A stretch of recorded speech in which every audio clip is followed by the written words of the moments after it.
प्रधानमंत्री नरेंद्र मोदी आज देश को नए संसद भवन को उद्घाटन करने जा रहे हैं और अब से थोड़ी देर बाद सुबह 7:30 बजे इस समारोह की शुरुआत हो जाएगी। तमाम विरोध और सियासत के दरकिनार कर आज प्रधानमंत्री दिव्य, भव्य, अद्भुत लोकतंत्र के नए मंदिर यानी कि नई संसद का उद्घाटन करने वाले हैं। और सबसे पहले तमिलनाडु से आए साधु संतों का दल पूजा हवन करेगा, जिसमें खुद प्रधानमंत्री मोदी शामिल होंगे।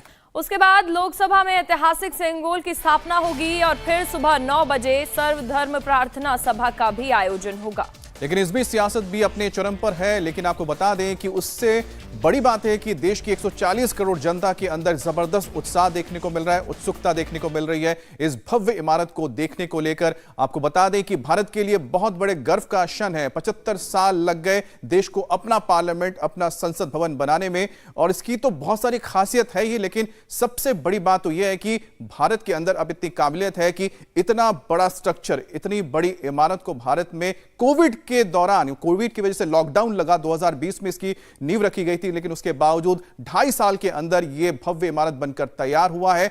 और इसके अंदर जो छाप मिलती है, आपको बता दें, वो भारत की संस्कृति की है। अगर इसके आप शेप को देखेंगे तो ज्योमेट्रिकल शेप है, भले त्रिकोणीय नजर आता है, लेकिन इसमें आपको बता दें कि 6 कोने हैं, यानी कि यह हेक्सागन शेप में है। और आपको बताएं कि जो वास्तु के हिसाब से देखा जाए या फेंगशुई के हिसाब से देखा जाए तो हेक्सागन को काफी पवित्र माना जाता है और साथ ही साथ इसको माना जाता है शक्ति का प्रतीक और साथ ही साथ समृद्धि का प्रतीक।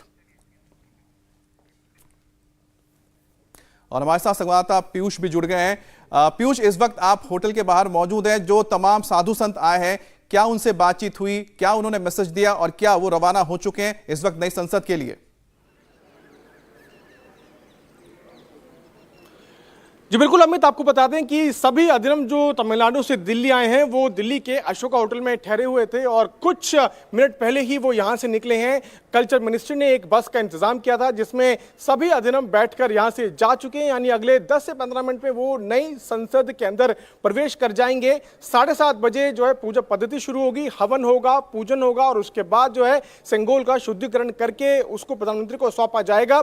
लगभग आधे से पौने घंटे की ये पूरी प्रक्रिया होगी। हमारी जब अधिरम से बात हुई, जिनसे कल प्रधानमंत्री मिले, तो उन्होंने बताया कि वो बेहद खुश हैं प्रधानमंत्री से मिलने के बाद और जिस तरह की बातें हुई उसके बारे में बताया। आपको बता दें कि 6 मुख्य अधिरम जो है वो सेंगोल प्रधानमंत्री को सौंपेंगे। मैं आपको एक बार तस्वीर जरूर दिखाऊं। अशोक होटल के बाहर कुछ समर्थक जो अधिरम के हैं वो अभी यहाँ मौजूद है और कुछ जो अन्य जो अधिरम है वो भी धीरे धीरे करके अशोक होटल से निकल रहे हैं और एक बस में जो सभी अधिरम हैं उनको बिठाकर यहाँ से रवाना किया गया है और कुछ देर में वो नई संसद पहुंच जाएंगे।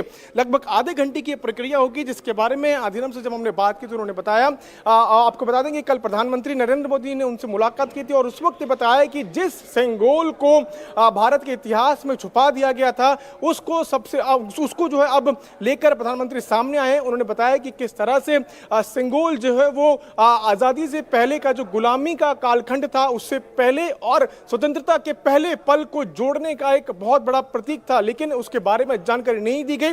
उसको सिर्फ एक छड़ी के तौर पर संग्रहालय में रख दिया गया, लेकिन अब प्रधानमंत्री नरेंद्र मोदी उसको देश के सामने लेके आए हैं। ये काफी लंबी प्रक्रिया रही, कम से कम 1 से सवा साल लगा सेंगोल को ढूंढने में और अब सेंगोल जो है वो देशवासियों के सामने है। आपको बता दें कि आज किस तरह की पूजा पद्धति होगी। लगभग आधे घंटे तक की पूजा चलेगी, जिसमें तमिल कल्चर से जुड़े वैदिक विधि विधान के माध्यम से सेंगोल का शुद्धिकरण किया जाएगा। उस पर जल छिड़का जाएगा, गंगा जल से उसका शुद्धिकरण किया जाएगा।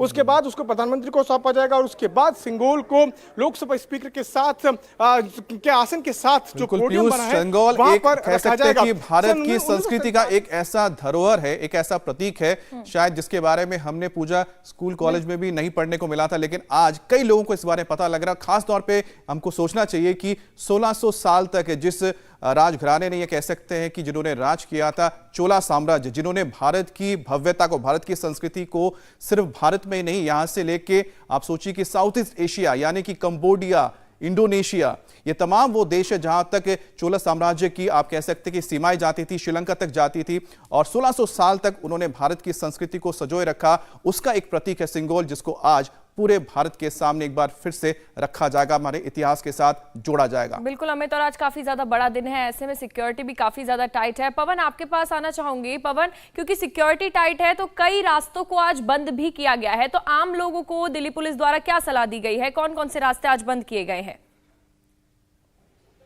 देखिए पूजा, आज रविवार है तो इस बात की संभावना बहुत कम है कि यहाँ बहुत ज्यादा लोग आए, क्योंकि आसपास ऑफिस प्रीमाइसेस है जिसके लिए बहुत सारे लोग आते हैं। लेकिन आज ऐसी संभावना नहीं है। आज का दिन 28 मई का दिन है, रविवार है, इसीलिए ऑफिस गोअर्स नहीं आए हैं। सिक्योरिटी जरूर है लेकिन किसी तरह की कोई रोक नहीं है, बैरिकेडिंग है, चेकिंग है, लेकिन लोग आसानी से यहां तक पहुंच पा रहे हैं।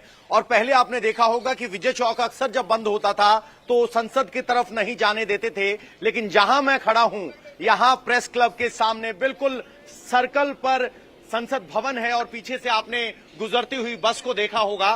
तो आम जनता जब यहां से आएगी जाएगी तो वो अपने इस गौरवान्वित संसद को अक्सर देख पाएगी। और इसका जो एक दरवाजा है वो बिल्कुल राउंड अबाउट पर है, तो ऐसा नहीं है कि संसद जनता से दूर है, संसद बेहद करीब है और ये द्वार हमेशा ही खुला रहेगा। इस तरह की यहाँ जो लेआउट प्लान है जहां से गाड़ियां जाती हैं ये संसद के एकदम मुहाने से होकर जाएंगी। यानी अगर आप संसद के सामने खड़े हो तो जो पब्लिक लाइब्रेरी और सेंट्रल हॉल नहीं है, यहाँ पर सेंट्रल हॉल की जगह लोकसभा में ही व्यवस्था है, तो वहां तक आप देख सकते हैं। तो कुल तरीके से ये संसद त्रिभुजाकार का है।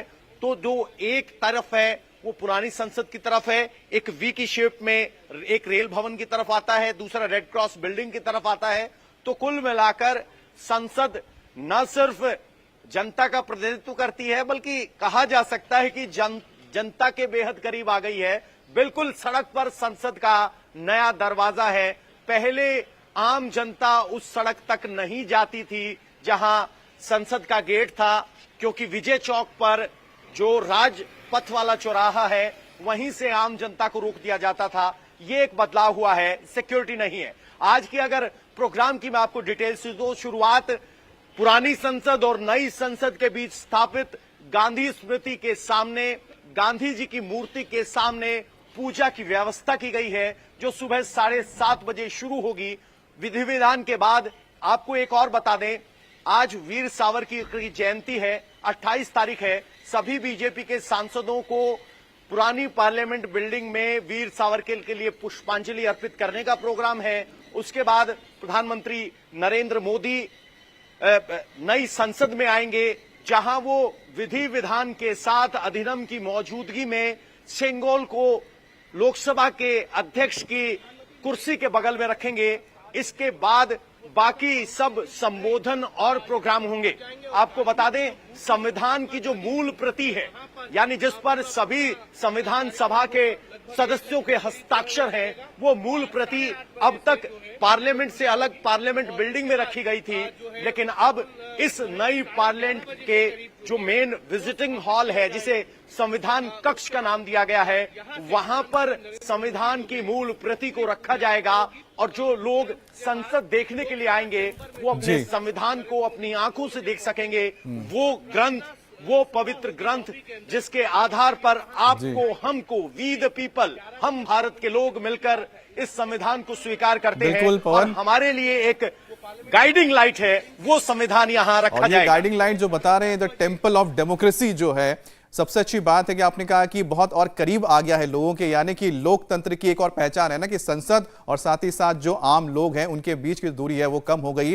लेकिन एक और बात कहनी पड़ेगी कि वहां पर जिस तरह से इस पूरे नई इमारत का निर्माण किया गया है, इसमें खास ध्यान रखा गया है एस्थेटिक्स का, जो सेंट्रल विस्टा का पूरा पार्ट है। और देखने में लगता है कि हाँ, ये कुछ अलग से नहीं है, उसी का हिस्सा है, क्योंकि चाहे उसका रंग देखिए या पत्थरों को देखिए, वो पुराने संसद से काफी मिलता जुलता है। पूजा, तो आज देश को नए संसद भवन की सौगात मिलने जा रही है। पीएम मोदी आज नए संसद भवन का वैदिक रीति रिवाज से पूजन के बाद उद्घाटन करेंगे और इस बेहद खास मौके पर देश की कई दिग्गज हस्तियां भी शामिल होने वाली है।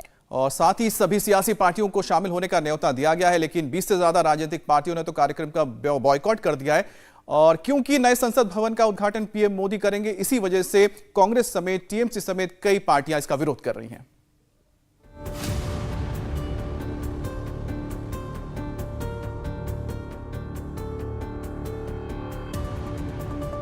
ओम नमः शिवाय। शिवाय नमः। हर हर महादेव।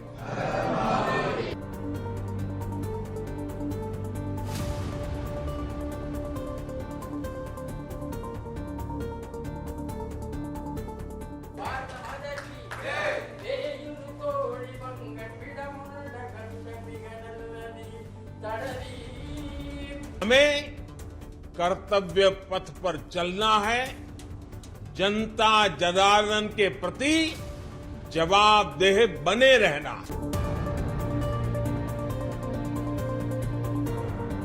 अब से कुछ ही देर बाद दुनिया के सबसे बड़े लोकतंत्र का नया इतिहास लिखा जाएगा। आज वो तारीख है जब 140 करोड़ देशवासियों का सीना गर्व से चौड़ा हो जाएगा। आजादी के 75 साल बाद भारत के लोकतंत्र का मंदिर आत्मनिर्भर बनने जा रहा है। इसकी शुरुआत शैव संप्रदाय के महायाजक द्वारा पीएम मोदी को सेंगोल राजदंड सौंपने के साथ शुरू हो गई है।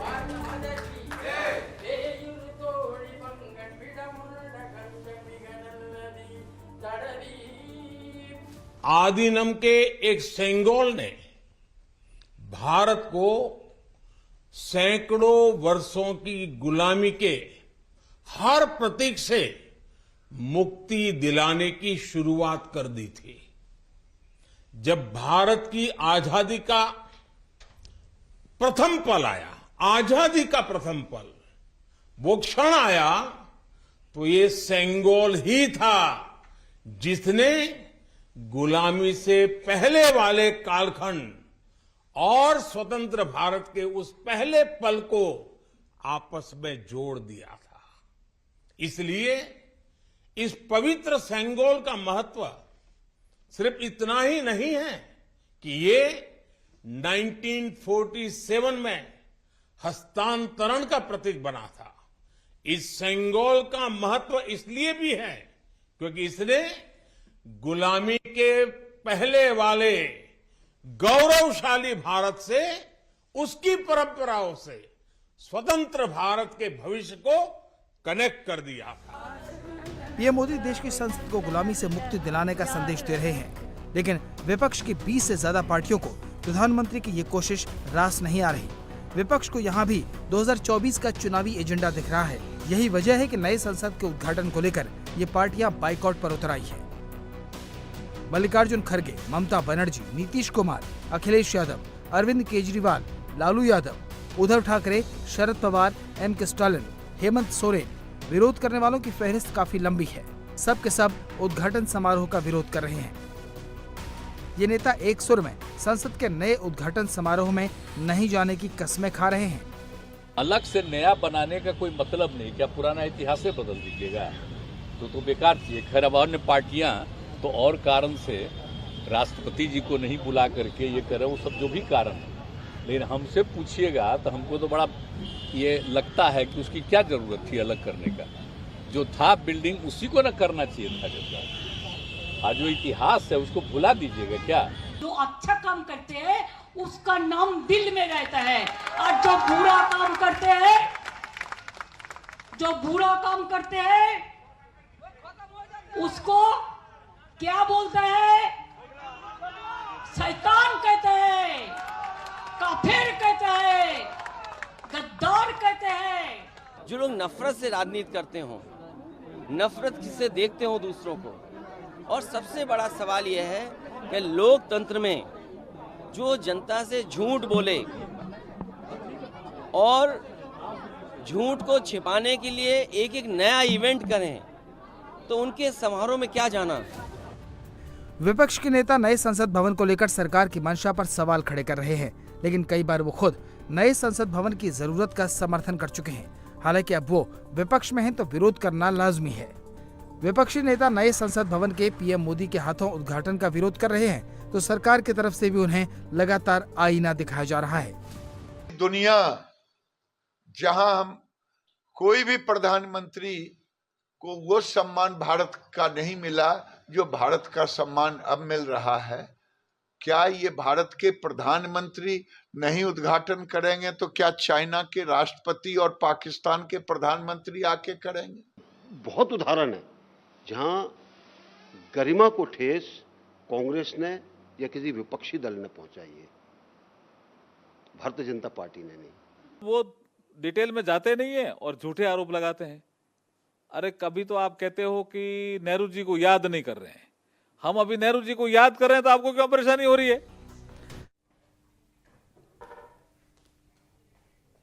तो अभी आपने सुना किस तरह से विरोध भी हो रहा है, लेकिन साथ ही साथ सरकार भी बता रही है कि आखिरकार सिंगोल क्यों यहां पर स्थापित किया जा रहा है और क्यों प्रधानमंत्री इसका उद्घाटन कर रहे हैं। बहरहाल आपको बता दें कि लगातार हमारी नजर बनी हुई है आज की इस बड़ी खबर पर और हमें ताजा जो तस्वीरें मिल रही, अपडेट मिल रहे हैं आप तक पहुंचा रहे हैं। एक बार फिर से रुक करते हैं मेरे सहयोगी पवन नारा का, जो इस वक्त ठीक संसद भवन के सामने खड़े हैं, जिसका थोड़ी ही देर में प्रधानमंत्री मोदी उद्घाटन करेंगे। अच्छा पवन, जो विरोध हो रहा है उसके बावजूद भी तो कई ऐसे पार्टियां हैं जिन्होंने समर्थन भी किया है। उमर अब्दुल्ला एक बहुत ही आप कह सकते हैं कि शॉकिंग उनका ट्वीट आया था कल, क्योंकि लगातार लग रहा था कि जो कांग्रेस के साथ पार्टियां खड़ी है वो इसका हो सकता है कि बहिष्कार करें, लेकिन उन्होंने ट्वीट करके साफ कर दिया कि ये जो भवन है वाकई में देश का गर्व है। देखिए अमित, विरोध संसद या कहें लोकतंत्र में एक अहम हिस्सा होता है, लेकिन इस तरह के पवित्र मौके का विरोध करना, देखना होगा कि जनता इसे कैसे अप्रिशिएट करती है।